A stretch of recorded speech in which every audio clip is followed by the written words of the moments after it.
Hello, ULF. This is Chairman Jack. Today I'm accompanied by... Comrade Taras. And Comrade Maine of Workers' Truth. And so we are going to talk about mass line and what that means. So to basically start out, I'll just give a basic definition and then we can go in from there. So basically what mass line is a constant consultation of the proletariat, constantly what their views are, and constantly just going, what do the people want, what do the people need, and viewing like every single rural area, every single town of what these people, what they need, and they're consulting to the party and constantly listening to the people, what the people want. And it's basically like an anti-bureaucracy type thing of, anytime there's corruption, we root that out and get rid of it and view it as a cancer to the party, and we immediately eradicate it by listening to the will of the people. And so that's the fundamental of it is, mass line, having the masses constantly be in charge of the line of the party. I know you two both pulled up some quotes if you want to read any about what Mao had to say about like the mass line and the masses in general. Yeah, I think a very succinct quote on the mass line and a part of its purpose is a quote from chapter 11 of Little Red Book, or quotations from Mao Zedong.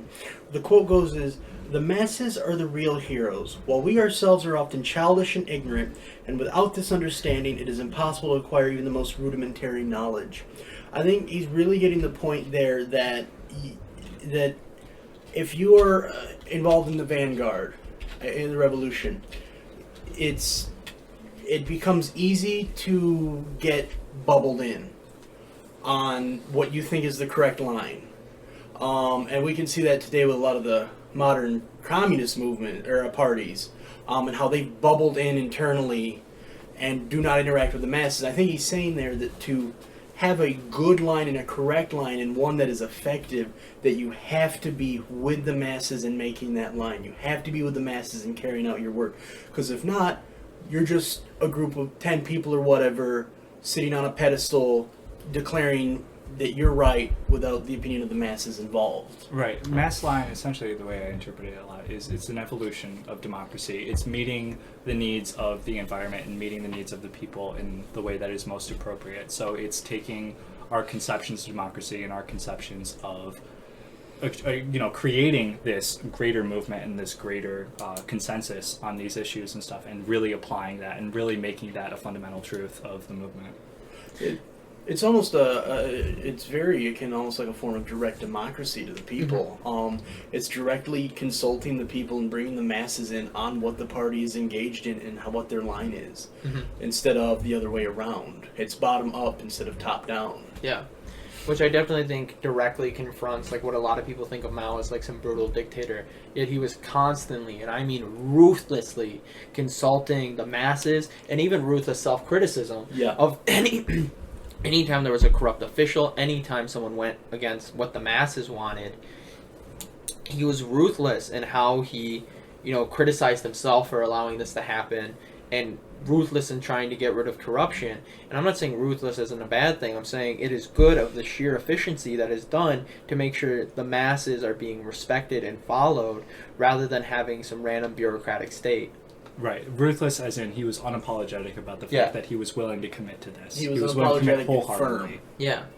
And I think that's something that should be appreciated and should be acknowledged by anyone who views Mao favorably, is continuing this like mass line and this mass work, and basically like continuing in the will of the people and doing like real, even like in capitalist states, of doing real organizing amongst the masses rather than bubbling in and just talking about, oh, we need to follow this theory, and let's just talk theory, and let's just sit in a closed room and just talk all the time, and rather than being out on the streets and legitimately doing something. Right. These two things need to encompass each other, and they need to find the synthesis between the two so that you're actually contributing from people who are ideologically grounded and who are reading theory every day, who are having these discussions taking part in all of this, and then the people who are just working for their own interests, for the working class struggle. Like, these people want to meet their basic needs, and to incorporate them into it as well is really important.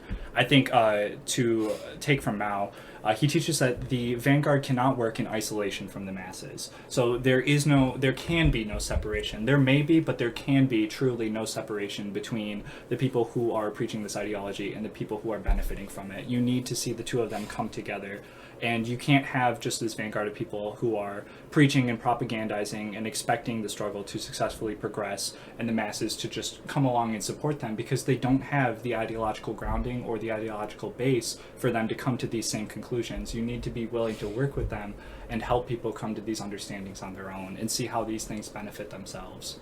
Yeah, I think that's honestly perfect. And to once again just give a basic summary. So mass line is constantly having the party consult the masses on what lines the party should take, how the party should view certain figures, etc. I think a very, very short way to sum it up is from the people to the people. Yes, exactly.